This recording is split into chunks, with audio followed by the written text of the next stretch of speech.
le challenge, c'est construire un projet majeur dans la ville de Toulouse. Un chantier avec cette taille humaine et cette technicité, il n'y en a pas tous les jours. Participer à ce projet de métro qui est un projet d'envergure et d'utilité publique, c'est toujours une fierté. Ce qui en fait un chantier à part, pour moi, c'est son envergure. Ce qui est passionnant, c'est déjà ce qu'on construit. Voilà, c'est des ouvrages exceptionnels. C'est l'état d'esprit, tout le monde croit à ce projet, tout le monde est hyper fier de travailler sur ce projet. C'est toujours un challenge, mais je pense que les gens qui sont ici ont le goût du challenge. C'est un sujet du quotidien, l'environnement. Et donc c'est bien de mettre les choses en place et de faire ce qu'il faut pour compenser tous nos impacts. C'est tellement un chantier d'une telle importance, surtout, oui, les gens veulent travailler pour le métro. C'est une aventure technologique et une aventure humaine. C'est plein d'adrénaline. On veut toujours aller plus loin, on met la machine plus loin, on met l'équipe plus loin.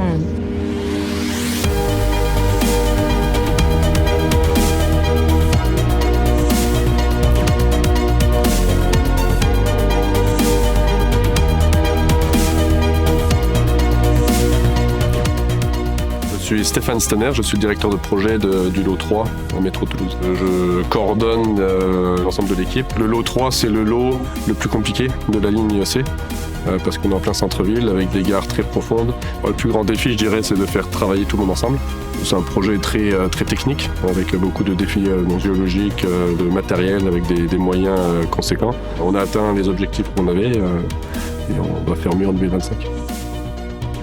Lionel Chatin, je suis directeur de travaux sur le chantier du lot 3 de la LINSEE.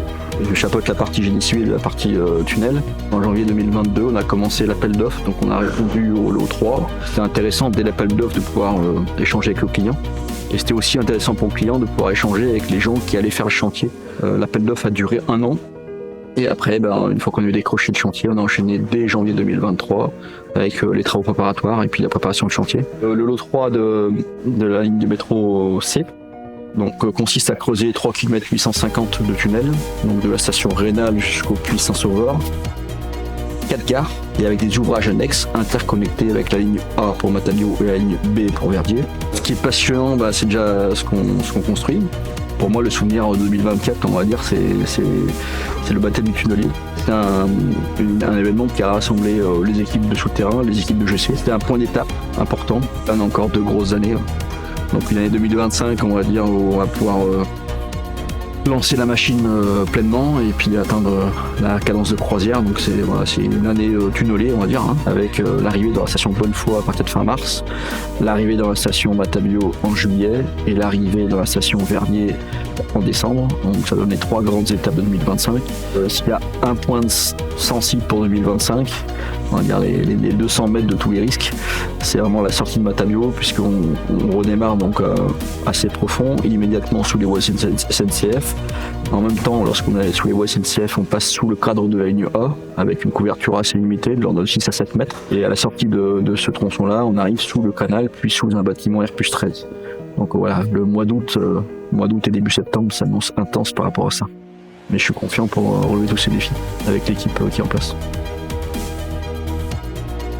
Vincent Dorachinois, je suis conducteur travaux principal des stations de métro en génie civil pour le secteur centre de la LINSEE. Mon rôle principal, avec ma vision globale que j'ai de tous les sites, c'est de coordonner, anticiper les travaux et les sujets, de manière à optimiser le planning, les coûts et les moyens qu'on va mettre, et de faire en sorte qu'on ne soit pas 4 chantiers différents, mais un seul et même chantier. Ça fait maintenant 3 ans que je travaille sur ce projet. À l'appel d'offres, il fallait qu'on ait une image assez précise de comment le chantier allait se dérouler pour les 3-4 ans à venir. Ce qui me passionne le plus dans mon métier, c'est que tous les jours, on apprend. Le service travaux, c'est un peu la colonne vertébrale du projet. On fait la production du chantier. On doit travailler avec tous les services qui ont été amenés sur ce chantier. Aussi bien la partie méthode que la partie QSE, que l'administratif, le financier, les ressources humaines. C'est ce qui permet de faire tourner le chantier. Grâce à la cohésion d'équipe, grâce à une direction qui nous suit. Le groupement de Mathieu et Implenia, qu'on appelle l'IGAM, c'est un avantage. J'ai des équipes qui sont totalement mixées et on sait tirer le meilleur de chacun pour avoir un groupement l'IGAM le plus performant possible. Hazel, je suis responsable des méthodes sur le projet du métro Lot 3. Le plus grand défi des méthodes, c'est d'avoir préparé, anticipé, planifié tout ce qui doit pouvoir se passer sur le chantier, essayer d'identifier tous les aléas. Il y a énormément de ressources techniques sur ce projet. On peut se nourrir les uns les autres de nos expertises et de nos compétences pour arriver à maîtriser le sujet. On passe à une deuxième phase où maintenant on va être en rythme de croisière aussi côté génie civil, où on va se préparer à avoir des traversées. Tout le monde croit à ce projet, tout le monde est hyper fier de travailler sur ce projet. Hamza Bia, je suis coordinateur des études techniques sur le projet. Alors les études sur ce projet, en fait, ça démarre de la note d'hypothèse et ensuite on fait des notes de calcul pour à la fin aboutir à des plans d'exécution qui vont servir pour construire tout simplement. Il y avait une vraie contrainte au niveau de nos ouvrages. Il fallait construire tout en essayant de ne pas perturber les avoisinants. Surmonter ces défis, il faut de la rigueur. Il faut vraiment avoir l'œil sur tout ce qui se passe, être présent sur le chantier. Je suis Amélia Bourré, responsable prévention et sûreté.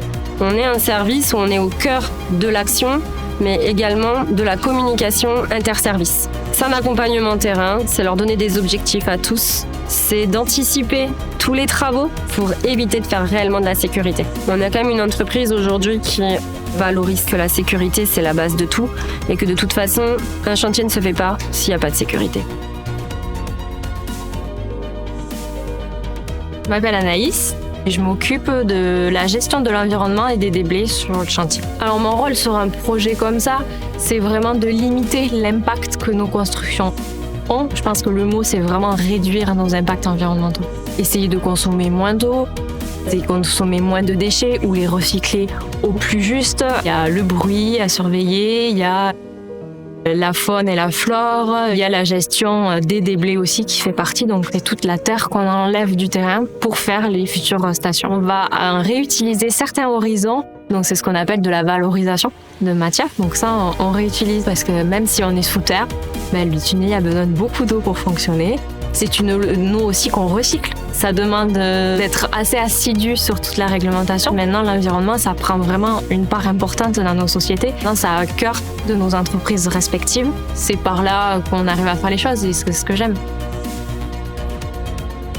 Je suis Adeline Vlamac, au poste de directrice administrative et financière sur le chantier. Je supervise les aspects financiers, RH, contrôle de gestion. C'est également mettre en place quelque chose de rigoureux, d'exigeant, sans faire perdre du temps aux équipes. Ça fonctionne, il y a, je trouve, des équipes très bienveillantes et une très bonne ambiance sur ce projet.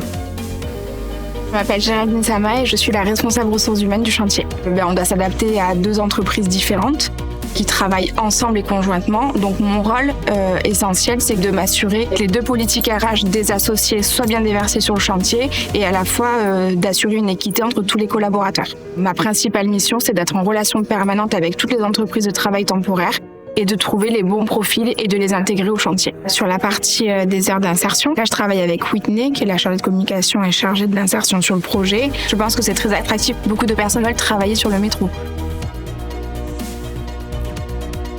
Je m'appelle Rosia Mami, je suis chef de groupe tunnel. Je suis arrivée en fait au tout début à la prise de commande de la machine pour toute la phase de design et fabrication du tunnelier.